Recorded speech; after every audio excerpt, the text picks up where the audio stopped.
And our staff is so caring. And the hard part is they're often asking for help. And especially in our rural area, where maybe an urban area has a lot more nonprofits around, we just don't have those resources. Yeah. And, when a kid comes with those stresses at home, it really impacts, kind of their readiness to maybe have a fully engaged learning experience. And so that's a big ask. I don't know how we can solve that for our kiddos, but I think if you ask any of our staff, they all point to families that are just struggling, and sometimes beyond any cause of their own. Right. And especially for the students. And how do you solve for that? Hello, everyone, and welcome to the Brighter Together podcast. My name is Janet Courtney, and my guest today is Nathan Wescott.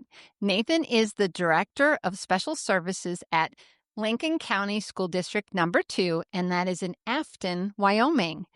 Nathan, thank you for being here. Hey, Janet, thanks so much for having me on. I'm looking forward to this. Awesome. We were commiserating. We're both from the Midwest, and I grew up in Grand Island, Nebraska, and I love talking to people that have had the same experiences. So super exciting to talk to you and to hear about the things that are happening. So tell us what's going on in Lincoln County. Well, we are probably about a full month into the school year right now, and things are moving, and there's never a dull moment. We did have a construction crew hit a power line yesterday, so our high school was out of power for about 2 hours, but they did awesome, the staff over there and the students, and so just you never know what to expect, and you just kind of roll with it. Yeah, for sure. Oh my goodness. That's not definitely an unexpected. We were talking yesterday. I was talking to somebody yesterday and it was like, because they were talking about trauma-informed situations. And it's like, they have a team and all of this. And I was like, that's not something you can schedule. And she's like, no, we definitely don't get to schedule those. Sure. So try to prevent them as much as you can. But yeah, it was kind of a chuckling moment. So same kind of thing. You go with the flow. Just so people know, we are recording this on September 24th, 2025. So this will drop it'll be about Thanksgiving when this comes out, because we're about 2 months out. So what are some of your wins and what are some of your challenges that you have there? Well, for our district, we're rural. We actually have a unique setup where we're about 100 miles long. We have a mountain pass between us and another community that's self-contained. In the main part of our district, we can have students that are on the bus for almost an hour. Wow. And so our wins, I think really it goes to my staff. So I have about 140 staff that I'm ultimately responsible for. And really what I like to do is find ways as a leader to help them find success, whether that's professionally or with challenges that they're facing. And with that, on the other side of the coin is, like, I think a lot of people in our districts in the U.S., we're definitely struggling to recruit when we have open positions, and also making sure that we keep the talent that we have. So that's just kind of our wins and our challenges. Yeah. So what kinds of things do you do? What to keep talent and to support your people? What is your philosophy, or how do you go about that? As I've grown as a leader, I think maybe I tend early on to have a little bit more control. And I think part of it is giving up some control and really realizing some of the passion of our staff. And I had a superintendent one time talk about leadership like a boundary, like a soccer field. So just make sure your staff knows what's in play and what's out of play, and really give them a lot of autonomy with what's in play. And so we've got some great school psychologists that are really focusing on our students, especially in the age of technology, to learn about how the brain works and then how that brain affects their emotional regulations and decisions like that. And they feel fulfilled as professionals to be able to go out and build that skill set and then build capacity with our staff. So there's an example and I think by doing that, I think I retain them, because I don't know how common that is elsewhere, or when they look for other jobs, if they don't see that, I think they would hate to lose that aspect of their job. Yeah. Loving where you work, money's always good, but I've seen in survey after survey, it's never the number one thing that people are looking for. With speech therapists and with my company, it's always work-life balance. We always talk about work-life balance. So many of educators, especially speech therapists, we are moms. We want to be home, and we want to have that flexibility, and we want to be home for when the bus gets home and those kinds of things. So finding that balance between being a full-time parent and having a full-time job or a part-time job or whatever it is really not is more important to them than the amount of money that comes in that check every 2 weeks or every month or whatever it is. So giving them those things and having the opportunity to love on them, so to speak, is such a big, it's huge, right? Yeah, and to add to that idea of why sometimes people leave jobs. I mean, I think it's been out there in research that people tend to leave people and not jobs. And so one of the things I always challenge my staff at the beginning of the school year, which just was about a month ago, I look them all in the eye when they're in the room with us. It's about one time a year I get them all together, and I say this with sincerity. There isn't another group of people that I want to be working with at the beginning of the year, but I also remind them that as a leader, can I do things that maybe makes life a little bit of a challenge or miserable for them? I can, but when it comes to day, there's not a lot I can do to make them really like their job. It's really up to them, how they show up each day and how they support each other in their schools. And I think that's one strength we have as a staff. I always like, you said this will come out around Thanksgiving. They all like to take turns around the holidays and bring food in. So I get to go to the different campuses and try what's going on. But Lovely. yeah, but you can see where staff when staff show up liking their job and wanting to care from each other. I think that also makes hard for people that want to leave because I think they like working with their teams. So we try to create really strong, positive teams. Yeah, a team that supports each other. Yeah, it's yeah. If you don't have that, or if you have a bad apple, getting rid of a bad apple is really an important piece of it too. I've had, people that have soured a team, and I've had to change things drastically. We experienced that a couple of years ago, and it's not fun. It's never fun but when you have a team that's cohesive and they work together and they love each other and they love what they're doing, the students win, right? Absolutely. We just had at a K3 building, one of the staff members noticed, I think it was like National Posse Day, like posse is an entourage. So they all decided to dress as their principal, and he's got some distinct flavor. He likes to play the guitar. He's got a goatee. He kind of wears a certain style, and he had no clue. The students had no clue. And I'd say probably 80% of the staff dressed like him. And that was just last week. And I told the Fun. principal, realize what you've created there. A positive culture doesn't get that organized. And people that appreciate what you do look for unique ways to say thank you. And that was just the highlight, I think, of our district. Some of those photos started circulating around the valley, and people just got a great kick out of it. And that was all teacher led. That's amazing. We did that for Father's Day at our church. We had all of the dads in the same shirts. It was fun to watch the reactions. So how are you handling the staffing challenges? I mean, we talked about having great teams, but how do you handle when you don't? What do you do? I mean, how do you fill those positions that you can't get filled? What are you guys doing about that? Well, one of the things that we're looking at more is trying to grow our own. So Oh, over the last few years, we've really had some, and part of that's asking our staff to consider who among, especially our paraprofessionals, really might have the desire, and maybe, that's that inherent skill set. And so we've had hired teachers. We're taking a lot more exemptions for licensure. Before we used to have a lot of great applicants and a high number of applicants. So we would never take authorization, the exception authorizations from the state. And we probably have a handful every year now. And so really the challenge for us is how do we really look for people that are bringing strengths, knowing that they still have areas where they really have to develop, and then being committed to helping them develop. And that was kind of hard for some of our staff because I think they always expected really high level people to come in and they didn't have to attend to them much.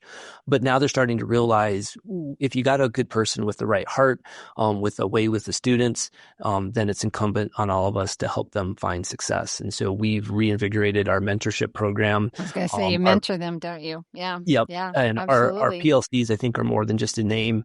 It's an area where the PLCs are really trying to help a new member of that team understand the curriculum and what's expected of them. So part of it is to make them feel supported.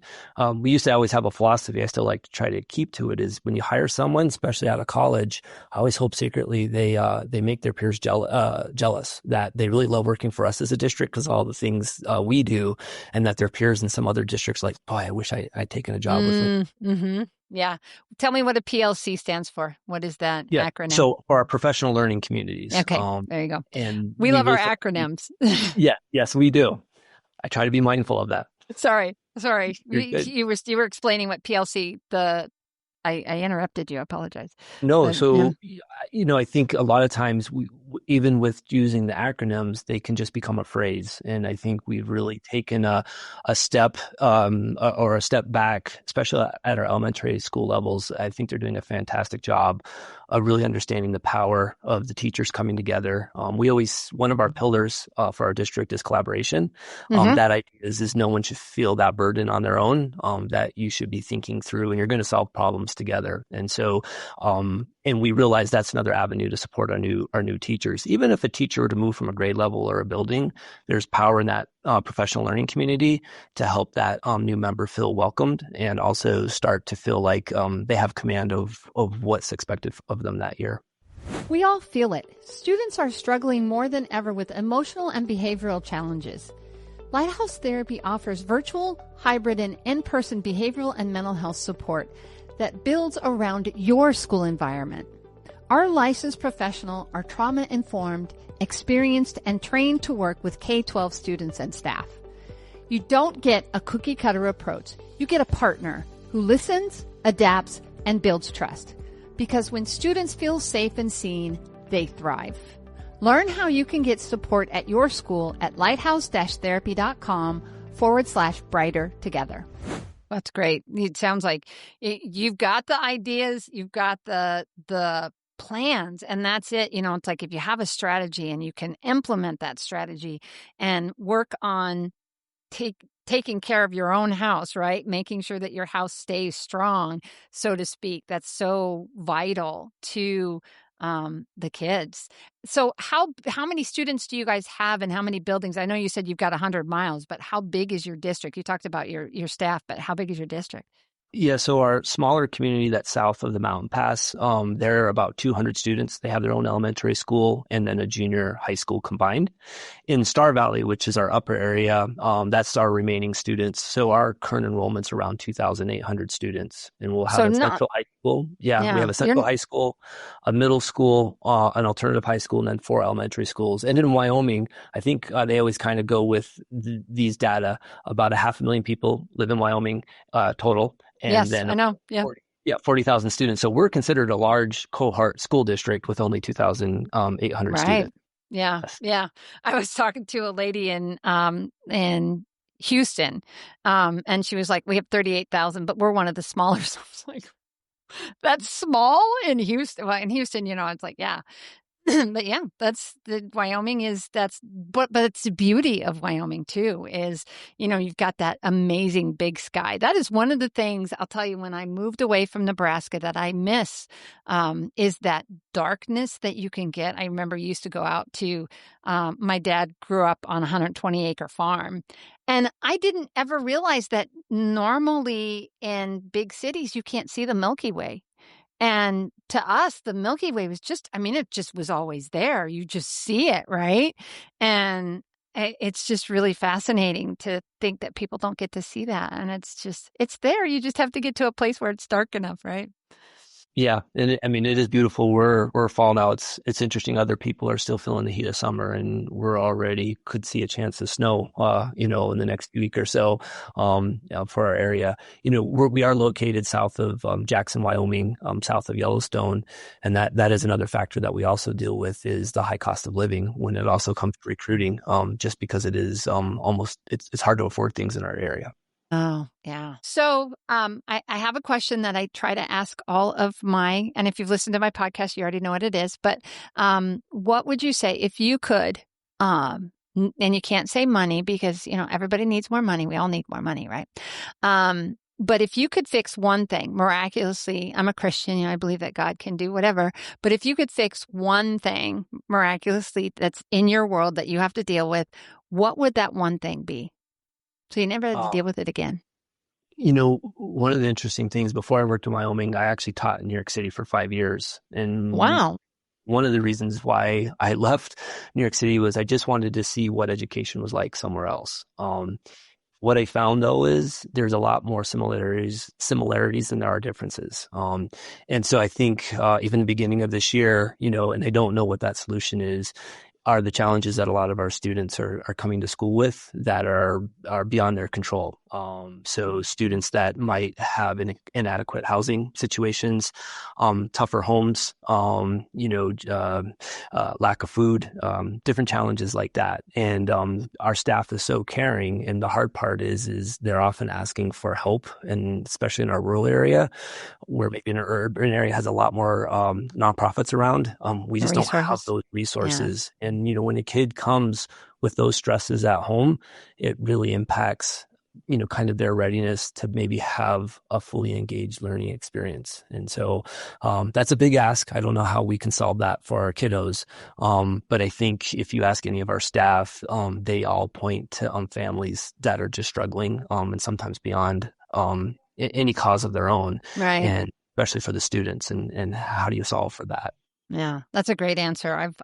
You're not the first person that said that I've asked that question. Just having those kids be ready to learn, food and shelter and a loving home. And yeah, it's unfortunately we live in a fallen world, and it breaks your heart when you have a child that just, and especially when it's not anything that the parents did and it's nothing that the child did. It's just the reaction, the reality of where they're at in their lives. It's heartbreaking. It's definitely hard. And that tells me that you guys care, you care about your kids. You care about where they are and making sure that they get the education that they need.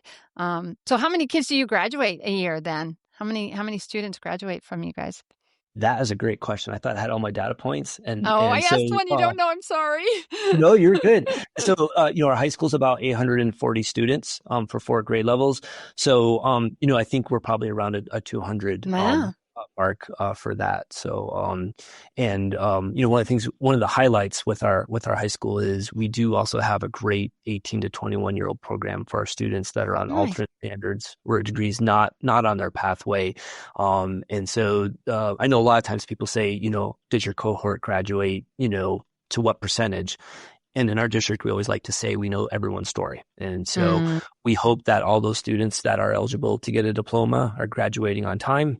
But we're okay if they need a 5th year. And for some of our students with more significant needs, we also have a pathway for them till 21 to hopefully get them in the right places in our community. So that's one area that I think we're pretty proud of. Yeah, that transition time, giving them the time to do the transition to a job, special needs kids. I love that. I love that. As a speech therapist, I've been in many, many, many of those meetings where we're like, is he going to be ready? Do we need to spend more time? What programs are available? I'm always impressed with those transition specialists and the work that they do, because it's critical. You really want those kids to have an opportunity outside of school, because school's their job till they're 21 years old, right? And then what are they going to do? We don't want them sitting and doing nothing, right? Yeah. And, and back to your question about ways that we retain people, just this year, part of it's also trying to find people that are in the right fit. So for our 18 to 21-year-old program, we just moved a new teacher into that role, and we just couldn't be more happy with how it's working. I think they're happy too. And so a lot of times in retaining people is also figuring out if you don't have the right fit or they're just not feeling fulfilled, how do you get them into that right fit? So. Yeah. Yeah. And loving your job is, uh, they say if you, and I'm a testament to that. If you love what you do, you never work another day in your life. I get to talk to people like you. I was telling you before this, I was like, I'm a speech therapist, so I'm really good at getting people to talk, but I love talking to people and I love hearing this. So doing this podcast to me is a joy because there are so many people in the community of education, administrators. We talked to special education directors like yourself, and we talked about how many different titles there are for that role, and superintendents. And you guys care. You care about the kids. You care about your staff. You care about what is happening. And I love the fact that we get an opportunity. Lighthouse does this, and I get to talk to people and then put out the amazing stories from Maine to California, right? And from Florida to Oregon, or just whatever, because it's just so cool to have the stories out there and be able to celebrate with you guys what's happening, because it matters. You guys are bringing up the next generation. Yep. No, it's true. And so, we talk to our staff about the fact that what we do is a challenging and it's a hard job, but I'm also a person that believes that, you have love because you have challenges. You enjoy your job. I think more so because it's difficult. And I think that's why a lot of people in education say it's so rewarding, because on the other side of that being rewarding, it's also every day is a challenging job. You just don't know what the students are going to bring to the table or what the power company is going to bring to our table. Yeah, for sure. Yes. For sure. Yeah. It's always something new. You don't get bored. There's no boring, right? There's no boring, for sure. Yeah. If you're bored as an educator, you don't know that you're in the right job. Yeah, for sure. Awesome. Well, Nathan, such a pleasure to talk to you. Where do people go if they want to find out more about your district, or just want to reach out and talk to you about what you guys are doing?